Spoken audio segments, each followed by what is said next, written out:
Olá a todos! Hoje nós vamos conversar sobre alguns pontos, mas antes de começar eu gostaria de fazer uma observação sobre este livro aqui, certo? Que é o seguinte, este livro aqui, ele é um livro que ele é baseado em muita pesquisa, certo? Até as pessoas que reclamam sobre este livro aqui especificamente que a gente está falando, atestam que tem uma pesquisa magnífica aqui dentro. Ou seja, eu trabalho de muitos anos, provavelmente muitas décadas, ok? Mas tem algumas pessoas que reclamam o seguinte: poxa, Afonso, esse livro aqui, o cara mostra que dentro do cristianismo, como a gente conhece hoje, tem muito paganismo. Pessoal, vamos lá, fazer um ponto aqui para o pessoal que ficou um pouco incomodado com isso. É o seguinte, número 1, tem um item que se chama Páscoa, certo? É uma celebração que a gente celebra todo ano, chama Páscoa. Em inglês, a Páscoa tem dois nomes diferentes. No Brasil, em português, a gente só chama de Páscoa. Mas em inglês tem um nome que se chama Passover e tem um nome que se chama Easter. Easter, que é a Páscoa que o pessoal celebra no Brasil, do ovinho de Páscoa, do coelho que bota ovo, etc. tal, ela é 100% um costume pagão. Desculpa, quem não gosta de saber a verdade vai ficar incomodado, mas a verdade é, a Páscoa que é celebrada nas igrejas, certo? Que obedece a data da Páscoa pagã, é a Páscoa do ovinho da Páscoa, é a Páscoa dos pagãos, é o Easter, certo?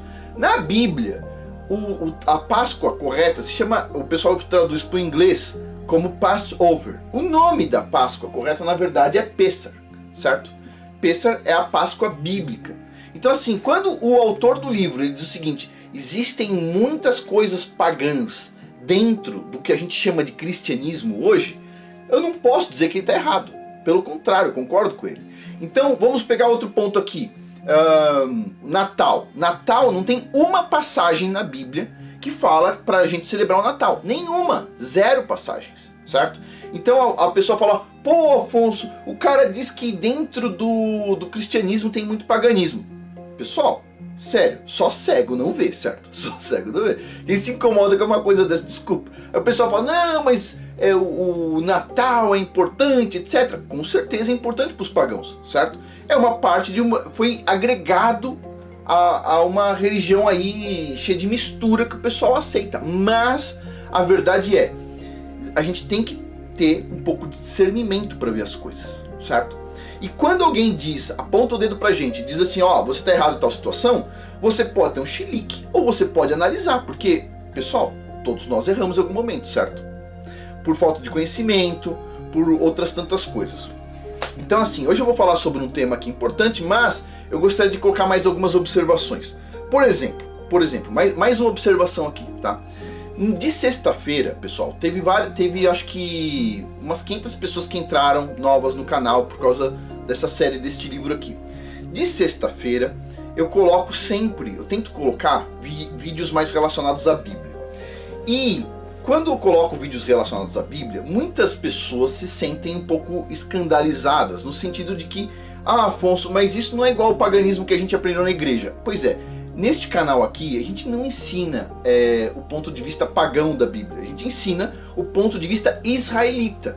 O ponto de vista israelita é recuperar as raízes israelitas que nós temos, certo?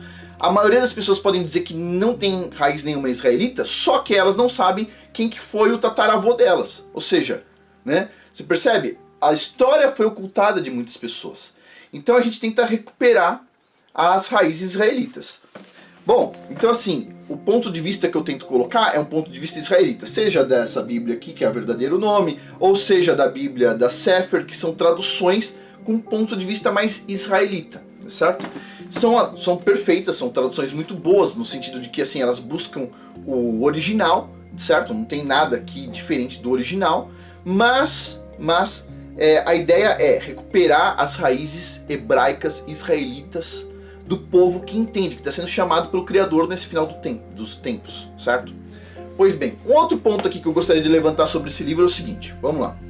Um outro ponto, antes de a gente entrar no principal. Muitas pessoas se sentiram escandalizadas quando eu coloquei aqui, que neste livro aqui, no estudo que o cara fez aqui, que é um estudo muito completo, assim, o cara realmente fez um estudo muito bom.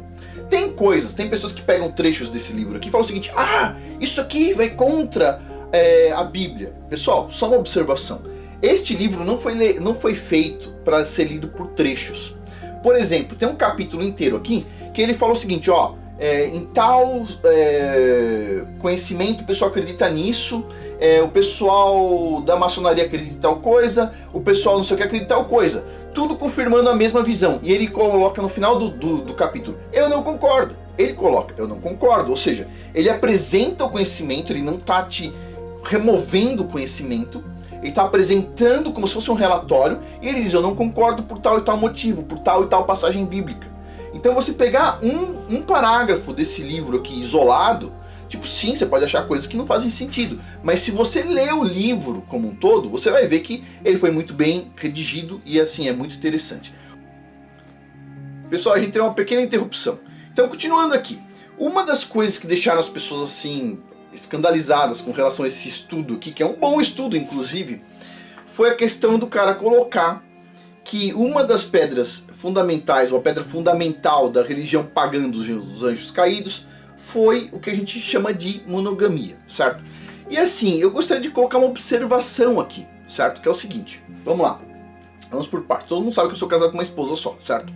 Então, vamos por partes aqui. Deixa eu colocar o meu ponto de vista. Meu ponto de vista é o seguinte: o que me deixa mais horrorizado na sociedade de hoje é que a sociedade de hoje se diz monogâmica e ela é poligâmica, no sentido não bíblico, e a gente já vai falar sobre isso. Então assim, olha, quando você casa e cria um vínculo indissolúvel entre o homem e a mulher, ponto.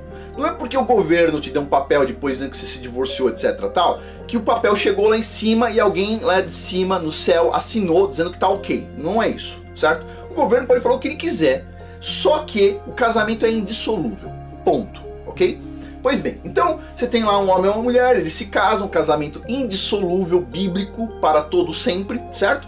Indissolúvel, e aí eles fazem o divórcio. Pois bem, eu sou contra as pessoas se separarem? Resposta: olha só, se existe um problema muito grave entre o casal, eles podem se separar, eles vão se separar fisicamente, cada um vai pro seu lado. Só que eles continuam casados, ok? Não existe quebra do vínculo. O que existe é, não aguento mais olhar pra esse cara, tal, vou morar pra lá, ele mora pra colar, beleza. Mas continuam casados, ponto, ok?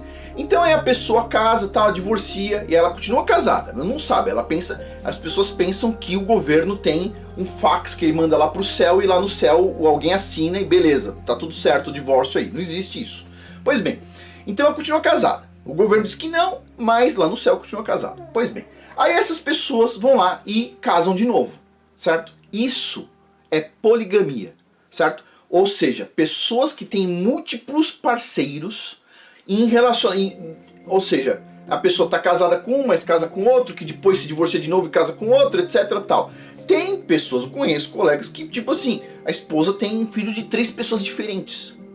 Tipo assim, isso é poligamia. Isso é poligamia. O cara vai lá, a pessoa é casada, depois casa de novo, tem outro filho com outra pessoa, etc, tal. Isso é poligamia, ok? Isso não é bíblico. Isso não é bíblico. É antibíblico no sentido de que são múltiplos relacionamentos ali, múltiplas pessoas se juntando numa bagunça que não tem tamanho, ok? Então a monogamia dos anjos caídos cria essa poligamia, ok? Que não é um casamento patriarcal onde tem um homem com múltiplas esposas, ok? E essas múltiplas esposas, cada um quarto diferente, elas não têm relação entre elas. Esse negócio de pessoas na mesma cama, etc, tal, isso chama orgia ou suruba. Isso é uma coisa grega, dos caras que criaram a monogamia, ok? Suruba, essas coisas, é coisa grega, coisa dos caras que obrigaram a monogamia, ok? Pois bem, então assim, relacionamentos os mais perversos que você pode imaginar vieram dos mesmos caras que criaram a monogamia. E a monogamia cria a poligamia que a gente vê hoje, que é a pessoa se divorcia, casa, divorcia, casa, divorcia, casa, divorcia, casa, etc, tal, quantas vezes elas quiserem, porque na cabeça delas, o governo ele tem um fax com o céu, que ele manda um fax e o céu lá assina e tá tudo beleza. Não é assim que funciona, tá? Então assim, esse é um ponto. Então, o casamento bíblico, ele é um casamento que o termo não é poligâmico, tá? O termo é poligenia, que em inglês, eu não sei em português, é P-O-L-Y-G-Y-N-Y, polygyny. Poligenia é quando um homem tem múltiplas esposas, cada um no seu quarto diferente, certo? Que convivem, etc, tal, para fazer comida, etc, tal, para educar as crianças, mas cada uma num quarto diferente, ok? Agora, eu sei, as pessoas se sentem incomodadas com isso. Por quê? Porque isso faz parte de uma cultura de destruição. As pessoas que estão aí nesses casamentos loucos aí, poligâmicos, onde tem várias pessoas divorciadas se juntando, etc, tal, isso faz parte de uma cultura de destruição da força do homem, ok? Da família, etc, tal, da família patriarcal. Ponto. Então, assim, vamos por partes ainda. O rei Davi teve mais do que uma esposa, ok? E o Criador falou para ele, através do profeta, o seguinte: o rei Davi, presta atenção, que ele já tinha várias esposas, e ele foi pegar a esposa do Urias, e o Criador falou assim: se você quisesse mais mulher, eu tinha te mandado mais mulher. Você não precisava pegar a esposa do Urias, percebe? Ou seja, o Criador, ele é contra o pecado, ele não aprova nenhum tipo de pecado, e ele não via problema nenhum no rei Davi ele tem múltiplas mulheres, ele via o problema de ele pegar a mulher do Urias. A maior parte das pessoas hoje faz o quê? Casa lá com divorciados, divorciadas, etc tal. Isso aí é a mesma coisa que o rei Davi fez, percebe? Só que o rei Davi fez de uma forma ainda mais perversa, mas é a mesma coisa, isso não é certo. Agora, o cara ter lá múltiplas esposas, se o país lá da pessoa permite, etc tal, tem lá, tá tudo tranquilo, eu não sou contra, certo? De novo, só tem uma esposa, mas eu sei que o rei Davi tinha múltiplas esposas, eu sei que Jacó também tinha 4 esposas, eu sei que o pai do profeta Samuel tinha 2 esposas, eu sei que Salomão tinha 1000 esposas, não devia ter tido tanto, né? Não devia ter multiplicado tanto, mas ele tinha 1000 esposas, e tipo assim, e várias pessoas importantes na Bíblia tinham múltiplas esposas para ter famílias grandes, ok? E alguém vai falar o seguinte: pô, mas isso tem a ver com a pessoa não controlar os instintos, negativo. Esses patriarcas pensavam sempre na questão de comunidades, ponto. Então assim, é uma visão diferente do que as pessoas têm hoje, certo? Então assim, as pessoas se sentem horrorizadas quando o cara fala que isso é uma religião dos anjos caídos, faz parte da religião dos anjos caídos, a poligamia, não, desculpa, a monogamia, mas ninguém vê mal nenhum no presidente da república teve 4 divórcios, ou 3 divórcios. No ponto de vista bíblico, ter múltiplos divórcios simplesmente é poligamia, ok? Não tem construção. As pessoas veem um monte de gente aí que tipo assim, é a competição dos sem vergonhas. Quanto mais ser vergonha, mais o cara fica famoso, a mulher fica famosa, etc tal. Isso tudo, pode ter certeza, isso sim é errado, ok? E ninguém vê mal nenhum, ponto. Né? Agora, se o cara estiver construindo uma família com múltiplas esposas, aí é o fim do mundo, entendeu? Desculpa, pessoal, eu vou falar uma coisa pra vocês, eu quero que todo mundo tenha consciência. Se Jacó, com suas 4 esposas e seus 12 filhos, batessem na porta da minha casa, eles iam ser muito bem recebidos e eu não ia achar nada estranho, nada, 0%, ok? Patriarca Jacó, ok? Pois bem, se o pai do profeta Samuel viesse com a esposa dele, com o filho dele, Samuel, e a outra esposa dele, não via problema nenhum, ok? Ponto. Continuando aqui. Então, as pessoas elas se sentem um pouco incomodadas, por quê? Porque na verdade, tipo assim, esse livro realmente, ele assim, dá um chacoalhão nas pessoas, no sentido de que as pessoas elas começam a perceber que existem muito esoterismo e paganismo dentro do que o pessoal chama de cristianismo, certo? Então assim, nesse canal aqui, toda sexta-feira a gente põe um vídeo, normalmente, sobre o que a gente vai pensar no Shabat, refletir, etc tal. E o pensamento do momento é sobre a Páscoa. Ok, pessoal, vamos falar então aqui sobre as festas. Pessah, que é a Páscoa, certo? E não a Páscoa pagã, mas a Páscoa verdadeira. Em inglês existem 2 palavras para definir a Páscoa, que é o Easter, que é pagão, que é celebrado pela maioria das igrejas cristãs, e tem o Passover, que é a Páscoa real, a Páscoa que aconteceu, etc. tal, que é traduzido para o termo em hebraico é Pessah, certo? Depois, junto com a Pessah, você tem uma semana de festa, basicamente. Você tem a festa dos pães sem fermentos, que é o Matzah. Você tem os primeiros frutos, que é o Bikurim. Pois bem, e tudo isso aqui tem relação com o Messias, certo? O pessoal chama de Jesus Cristo, mas cujo nome hebraico é Yahushua HaMashiach. Pois bem, então vamos lá. Então, aqui eu estou colocando as datas dos dois principais grupos que eu respeito, né, para essas festas. Tem algumas divergências, os dois grupos seguem calendário de Enoque, mas um tem uma adaptação lá para a questão de uma semana, etc. O outro é diferente, né? Um considera algumas questões que eu não entendo exatamente, mas o outro são diferentes, certo? Mas os dois eu respeito muito, então eu estou colocando as duas datas aqui para essas celebrações solenes para o ano de 2021. Não é todo ano, não cai na mesma data, ok? No calendário gregoriano. Então vamos lá. Pêssar ou Páscoa. No grupo da editora Sefer, mas Sefer com C, não a com S, a Sefer com C é a Sefer dos Estados Unidos, a com S é do Brasil.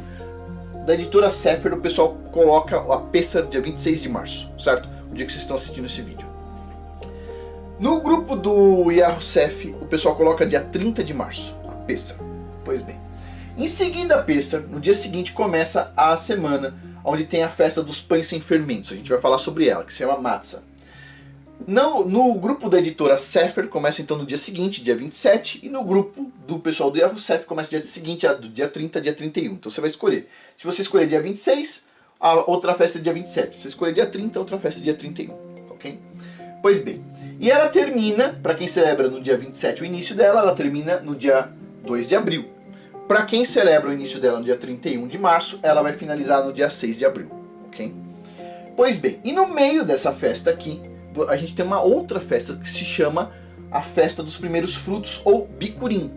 Okay? O Bicurim, ele começa no dia, na editora Sefer, na conta que eles fazem, no dia 28 de março, ou seja, 3 dias depois, e no grupo do Yahusef no dia 3 de abril. Aí ele faz uma conta diferente aqui, pelo que eu entendi, ou talvez seja questão de horário e tudo mais. Mas são as datas aqui, eu estou colocando os dois porque eu respeito os dois grupos. Pois bem, continuando aqui. Então é o seguinte, a Páscoa é um memorial anual que comemora então a nossa salvação da escravidão. Ou seja, lembra da salvação de Israel do Egito, assim como a nossa salvação perante os nossos pecados através do sacrifício perfeito do nosso sumo sacerdote Yahushua, que derramou o seu próprio sangue para fazer a expiação de nossos pecados, certo? Pois bem, ele é o cordeiro da Pêssar. Nós veremos hoje que somos ordenados em ambos os livros, a Antiga Aliança e a Aliança Renovada, a nos lembrarmos de quem nos salvou da escravidão. Então, no Egito, o povo hebreu estava como escravo ali, e ali aparece a Pêssar, quando eles são libertos do Egito, daquela escravidão. E depois, no Novo Testamento, ou na Aliança Renovada, a gente tem o Messias, que vem salvar a gente dos nossos pecados, pagar pelos nossos pecados, certo? Pois bem, e o período é o mesmo, é a mesma festa. Então vamos lá, a gente vai ler aqui o texto, basicamente, vocês vão entender muita coisa. A gente vai ler o texto do Antigo Testamento, a Torá primeiro. Então vamos lá. Êxodo capítulo 12, começando no versículo 14. Esse dia, que dia? A Pêssar, tá? Esse dia, portanto, será para vós um memorial, e o celebrareis como uma festa perene para Yahuwah nas vossas gerações, e celebrareis por decreto perpétuo. Durante 7 dias comereis pães matzah, ou seja, sem fermento. Desde o primeiro dia tirareis o fermento das vossas casas, pois todo o que comer o fermento, algo fermentado, desde o primeiro dia até o 7º, essa pessoa será eliminada do povo de Israel. No primeiro dia tereis uma santa assembleia, e no 7º dia, igualmente, uma santa convocação. Nenhuma obra se fará neles, nem no primeiro dia, nem no 7º dia não se trabalha, certo? Da festa. Cada um deve comer...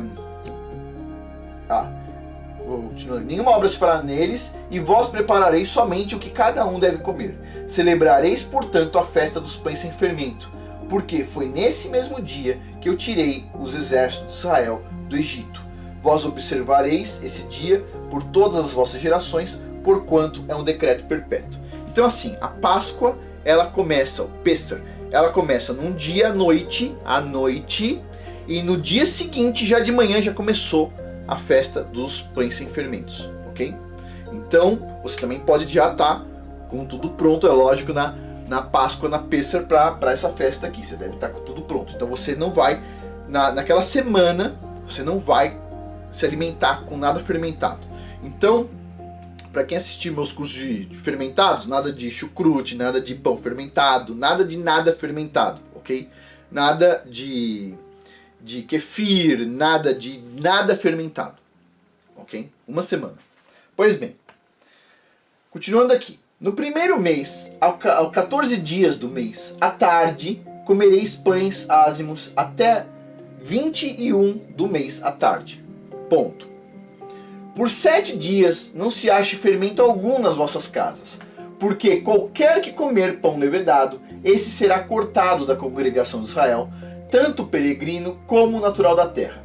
Nenhuma coisa levedada comereis. Em todas as vossas habitações comereis o que? Pães ázimos, pães sem fermento. Pois bem. Chamou, pois, Moisés todos os anciãos de Israel, e disse-lhes: Ide e tomai-vos cordeiros segundo as vossas famílias, e imolai a Páscoa. Então tomareis um molho de isopo, embebeloeis no sangue que estiver na bacia, e marcareis com ele a verga da porta e os 2 umbrais, mas nenhum de vós sairá da porta que... deixa eu ver aqui. Da porta da sua casa até pela manhã. Porque Yahweh passará para ferir os egípcios. E ao ver o sangue na verga, nos batentes, da porta em ambos os umbrais, Yahweh passará aquela porta, e não deixará o destruidor entrar em vossas casas para vos ferir. Portanto, guardareis isto por estatuto para vós e para vossos filhos para sempre. Quando, pois, tiverdes entrado na terra, que o Senhor vos dará, como tem prometido, guardareis este culto. E quando vossos filhos vos perguntarem: que quereis dizer com este culto? Respondereis: este é um sacrifício da Páscoa de Yahweh, que passou as casas dos filhos de Israel no Egito, quando feriu os egípcios e livrou as nossas casas. Então o povo inclinou-se e adorou. E foram os filhos de Israel e fizeram isso, como Yahweh ordenara a Moisés e Arão, e assim fizeram. E aconteceu que à meia-noite o Criador Yahweh feriu todos os primogênitos na terra do Egito, desde o primogênito do faraó, que se assentava em seu trono, até o primogênito do cativo que estava no cárcere, e todos os primogênitos dos animais. E o faraó levantou-se de noite, e ele e todos os seus servos, todos os egípcios, e fez grande clamor no Egito, porque não havia casa em que não houvesse um morto. Então o faraó chamou Moisés e Arão de noite e disse: Levantai-vos, saí do meio do meu povo, tanto vós como os filhos de Israel, e ide servir ao Criador de vocês, Criador dos céus e da terra, Yahweh, como tendes dito. Levai também convosco os vossos rebanhos e o vosso gado, como tendes dito, e ide, e abençoai-me também a mim. E os egípcios apertavam ao povo, e apressando-se para lançá-los da terra, porque diziam: estamos todos mortos, morreu os primogênitos. Ao que o povo tomou a massa, estavam fazendo um pão, e o pão ali no caso não fermentou. O pão, para quem fez o curso lá do sourdough, sabe que o pão ele demora muito para fermentar naturalmente, Então eles não deixaram fermentar, o povo pegou a massa, e antes que ela levedasse, antes que ela fermentasse, e as amassadeiras então atadas em seu vestido sobre os ombros. Fizeram, pois, os filhos de Israel conforme a palavra de Moisés, e pediram aos egípcios joias de prata, e joias de ouro e vestidos. E o Criador Yahweh deu ao povo graça aos olhos dos egípcios, de modo que esses lhe davam o que pedia, e despojaram os egípcios. Assim viajaram os filhos de Israel de Ramsés a Sucote, cerca de 600.000 homens de pé, sem contar as crianças. Também subiu com eles uma grande mistura de gente, e em rebanhos e manadas uma grande quantidade de gado. Bom, e cozeram os pães ou os bolos ázimos, ou seja, não fermentados, da massa que levaram do Egito, porque ela não se tinha levedado, porquanto foram lançados do Egito e não puderam deter-se, nem haviam preparado comida. Okay?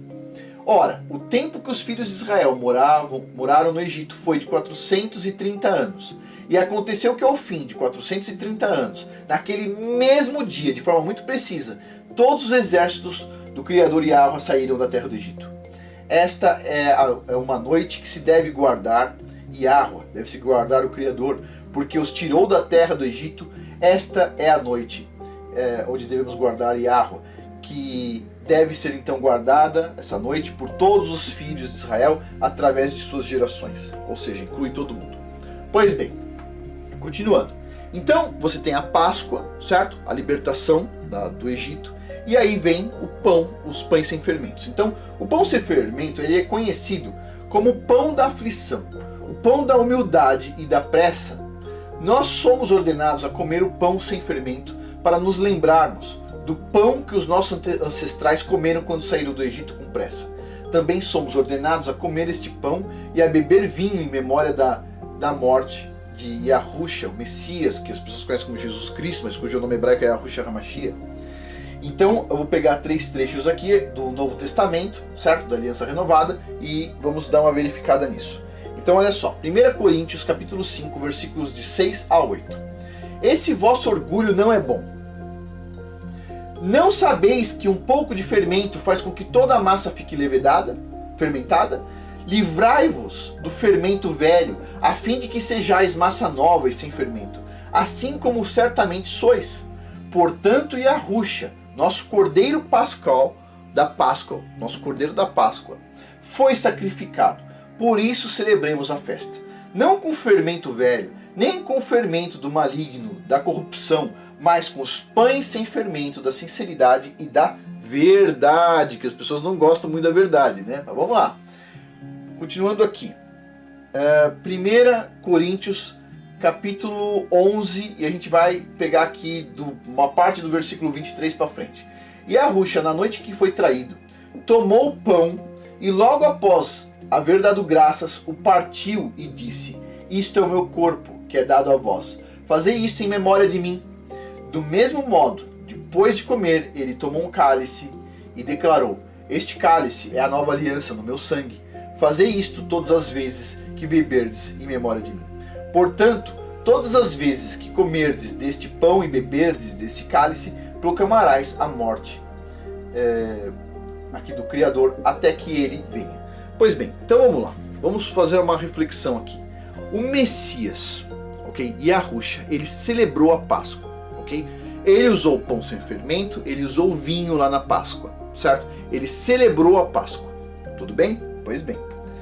E, bom, o que a gente pode fazer como bom seguidor dele? Celebrar a Páscoa também. Lembrando que, não só lá da libertação dos escravos no Egito, como lembrando dele também, certo? Que nos livrou da escravidão dos pecados, né? Então vamos lá. E seguindo tudo, encontraram conforme Yahusha lhes havia predito e prepararam o quê? A Páscoa. Ele organizou, pediu para os apóstolos irem na frente e organizaram a Páscoa. Quando chegou o momento, Yahusha e os seus discípulos se reclinaram à mesa. Então ele lhes revelou: tenho desejado ansiosamente comer convosco esta Páscoa, essa Pêssar, antes da hora do meu sofrimento, pois vos afirmo que não a comerei novamente até que ela se cumpra no reino de Yah. Pois bem, o Messias, ele morreu na Páscoa e ressuscitou no 3º dia, ok? Ou seja, na festa dos Bicurim, dos primeiros frutos, 3 dias depois da Páscoa, ressuscita quem? O Messias. Na festa do quê? Dos primeiros frutos. Ele foi o primeiro fruto. Ele cumpriu ambas as solenidades, pois foi o cordeiro do sacrifício da Páscoa, foi a primícia também da ressurreição dos mortos. Ele foi o primeiro a ter a ressurreição.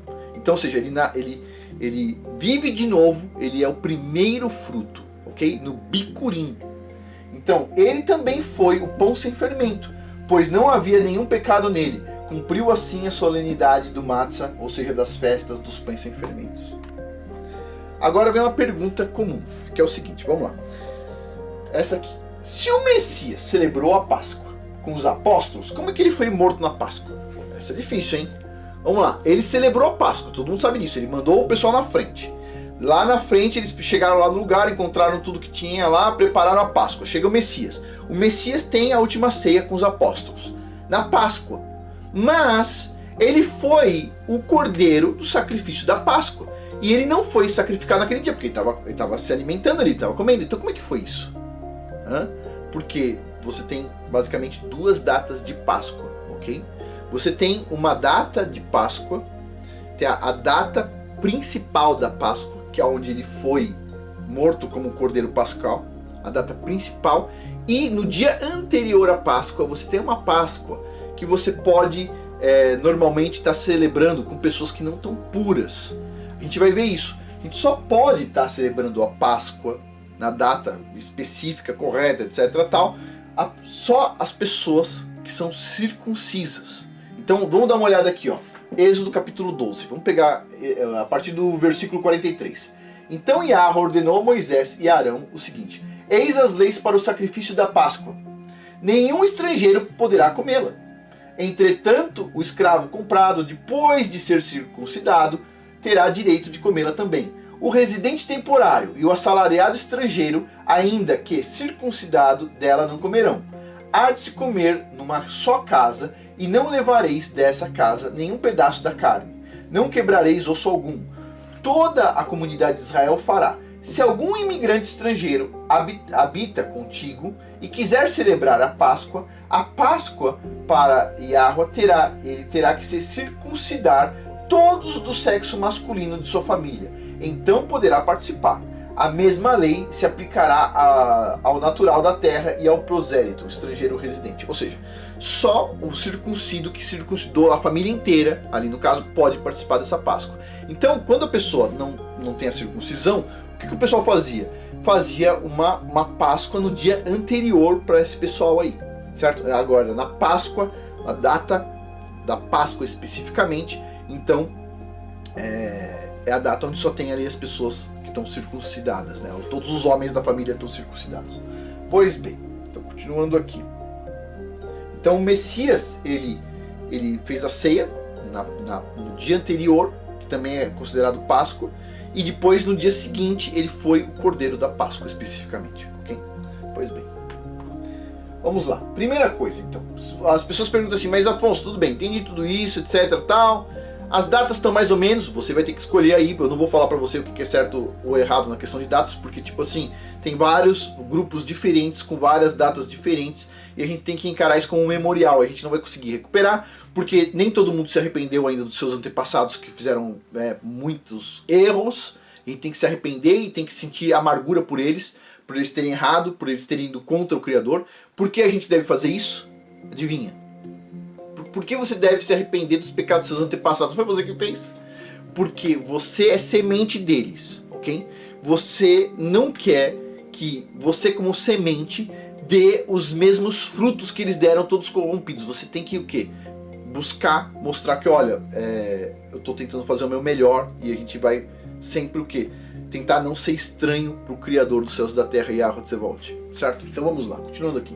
Então a primeira coisa que eu posso indicar é o seguinte: limpe a sua casa e remova todo o fermento.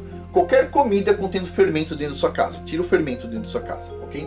Enquanto você está removendo o fermento, você está procurando o fermento dentro da sua casa, você deve pensar em como remover o fermento da sua vida também, né? E quando a gente lê fermento, a gente está falando de pecado ou falsos ensinos. A gente tem que remover esse fermento da nossa vida, certo? Pois bem, então você foi lá, fez isso aqui, fez uma reflexão, você está tirando o fermento da sua casa, tirou tudo fora da sua casa. Pois bem, segunda coisa, faça o seu pão sem fermento, que representa o Messias, que ele era o pão sem fermento, pois ele não tinha nenhum pecado. Então assim, faça o seu pão sem fermento. Procura aí como é que faz isso, você vai fazer um pão sem fermento. Ele não vai crescer, não vai ficar bonito lá, fofinho, etc. tal. É o pão sem fermento, você vai fazer o pão sem fermento. Pois bem, compre um vinho ou um suco de uva.